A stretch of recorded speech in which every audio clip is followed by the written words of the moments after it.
Hi, everyone. I'm Dr. Catherine Grill, the CEO and one of the founders of Neolth. And we are back live today for another Neolth Ask the Experts live stream talk with Dr. Claire Wheeler. Claire, thanks so much for being here today.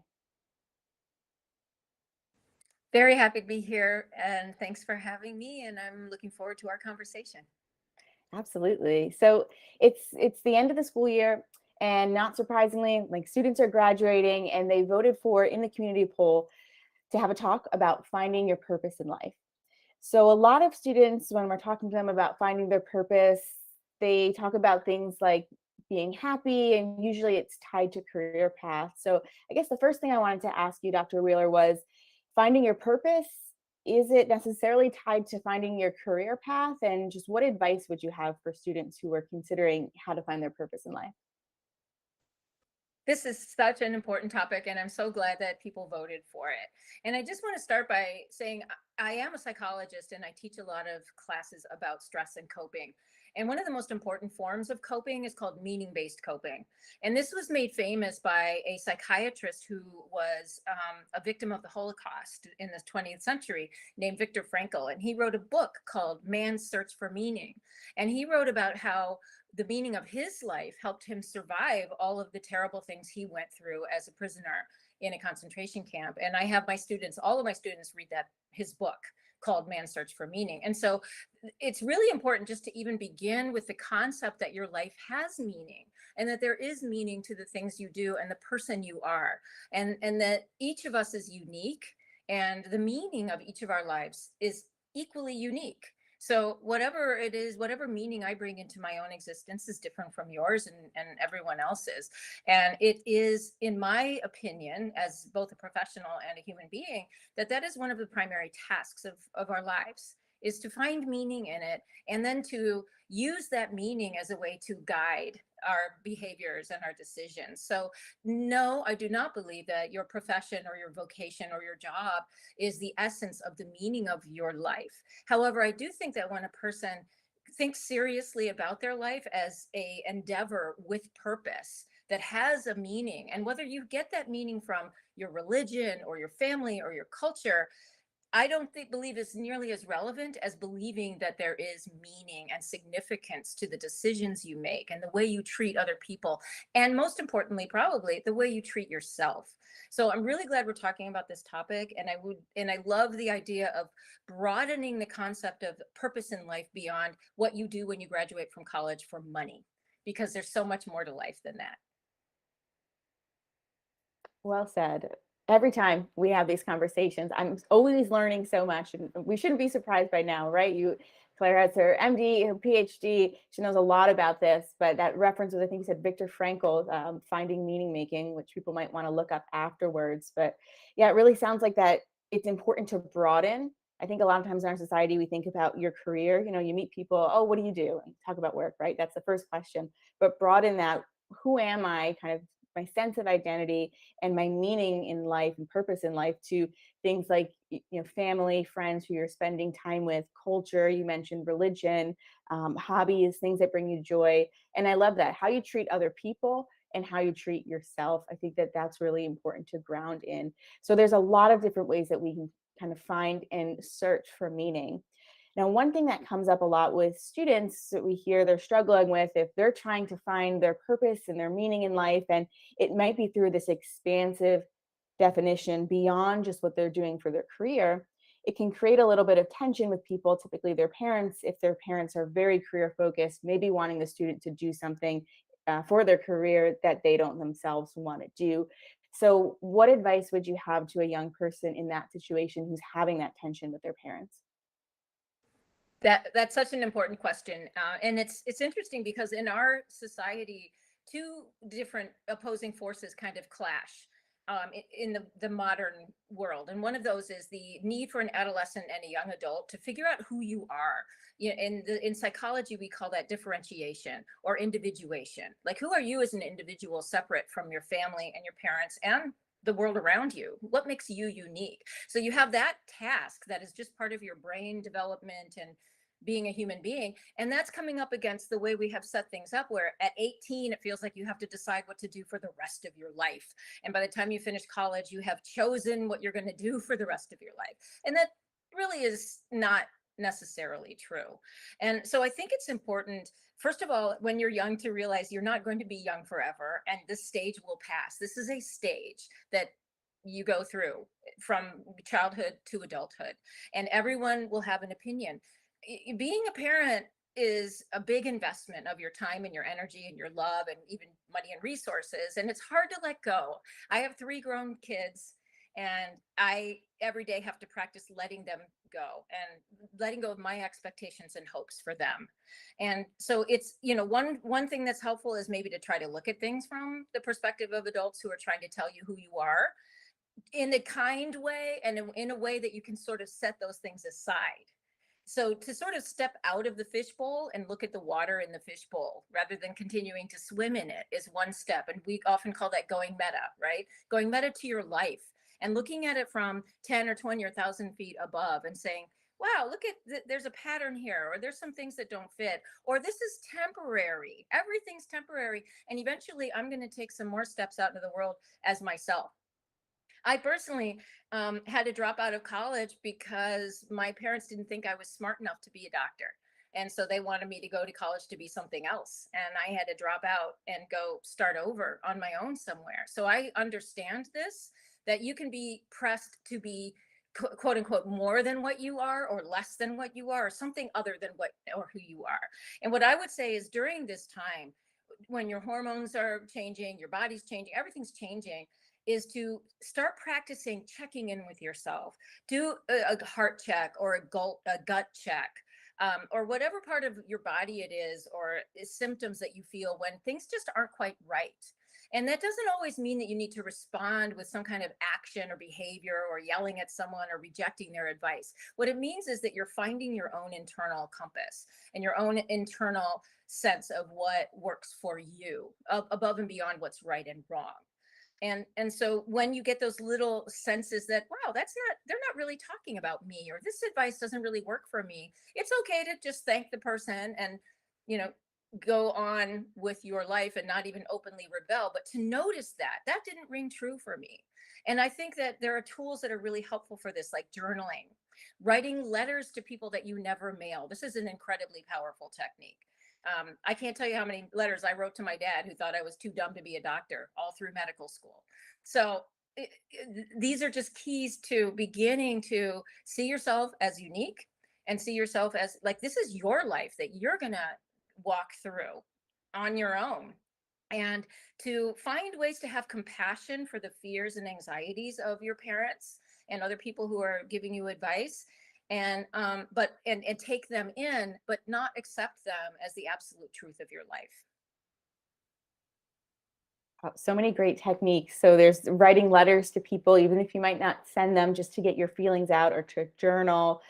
There is the idea of, for me, it seems like really non-reacting, kind of taking a step back. I like the stop, breathe, and then respond technique. So if something is happening, like Dr. Wheeler was saying, somebody says something, you feel a tension that doesn't feel right to you, instead of just responding, you kind of take a second, do a couple deep breaths, think about how you want to react or respond in that situation, and just give yourself a second to think it through. So there are a couple different techniques here where it's about kind of noticing what's going on, why the other person is putting that pressure on you, why they're saying you should do, A, when you really want to do B, and then thinking about, okay, what's the best way forward to communicate with this person. And that can be really tricky. And I know sometimes the person might not be open to communication. So even that letter writing technique, if the person isn't open to it, can be really helpful.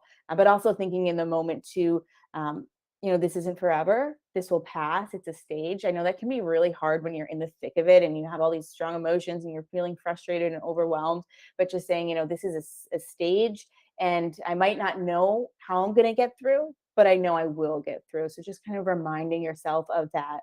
The other thing that I think might be really important, I'm curious, Dr. Wheeler, what you think, is for students to remind themselves that life is not linear.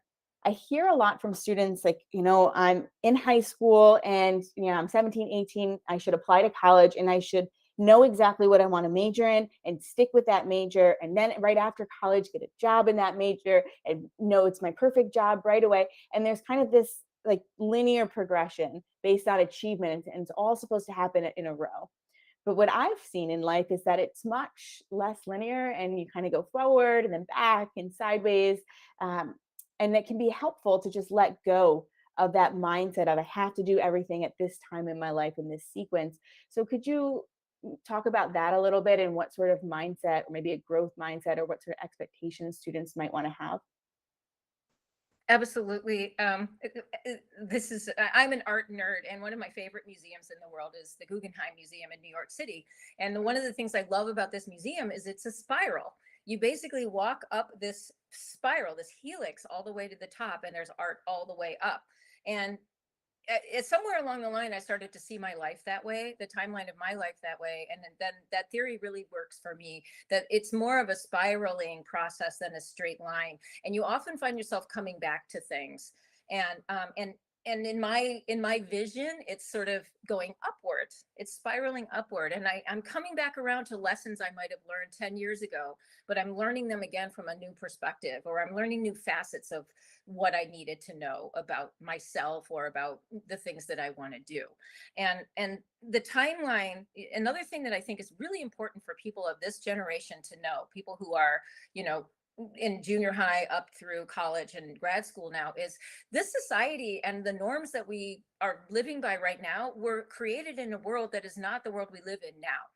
And it's up to young people, really, you're all going to be defining the new norms that we live by, and what does it mean to have purpose. And when you live with ongoing pandemics and climate change and all the other stressors that your generation, the young generation, is facing now, that are very different, much more personal and much more invasive than what I faced as a young person, then I think this generation, you all need to give yourself permission to change the rules, to start thinking creatively about what works for you. What is the purpose of your generation?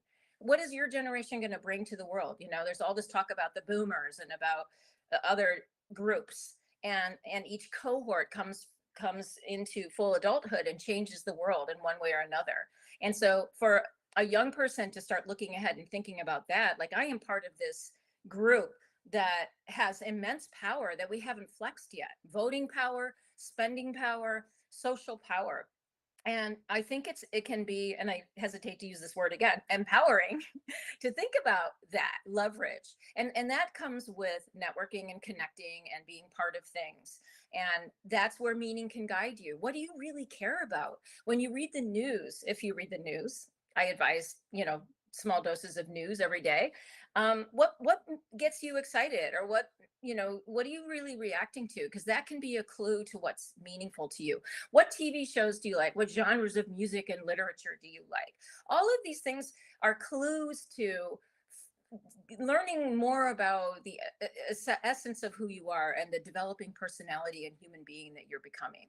And really to just start to see yourself as a part of something that is large and growing and will be coming into power, your generation, very soon.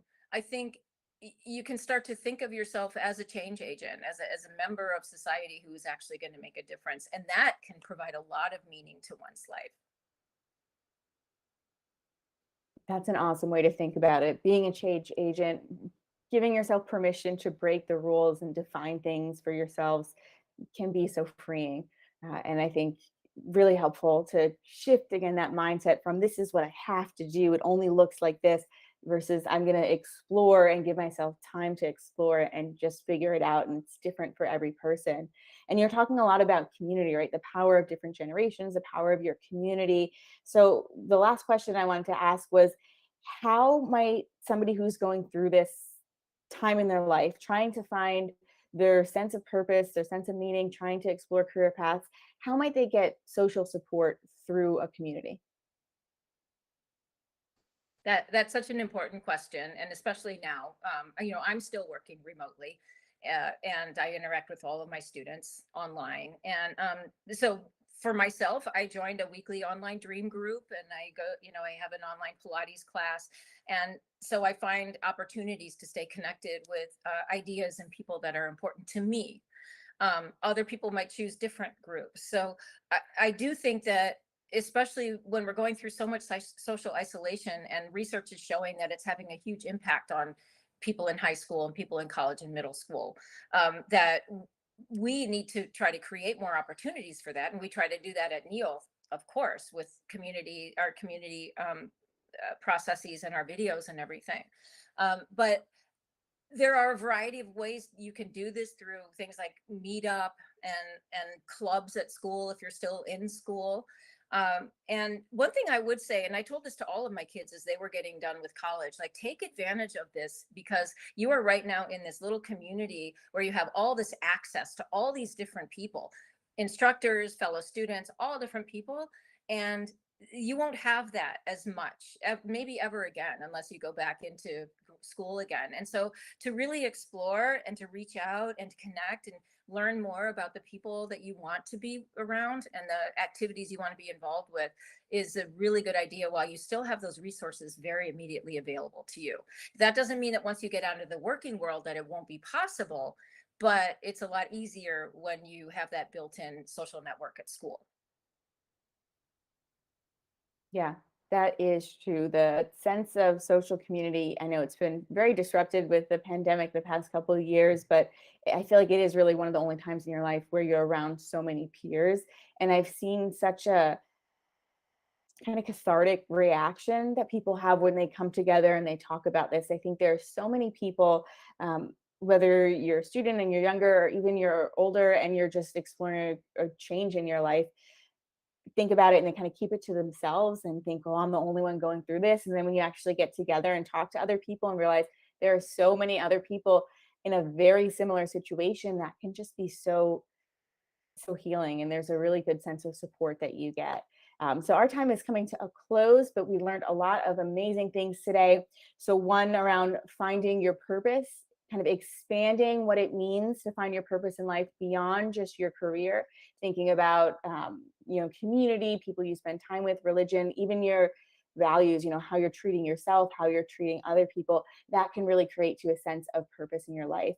We talked about communication methods and different ways to, if you have tension with people in your lives, oftentimes parents, around exploring career paths, different strategies like stopping, breathing, and then responding, or even that writing a letter to your parents but not sending it. So different ways to kind of get your thoughts on paper, start communicating about your values and how they may or may not differ from your parents.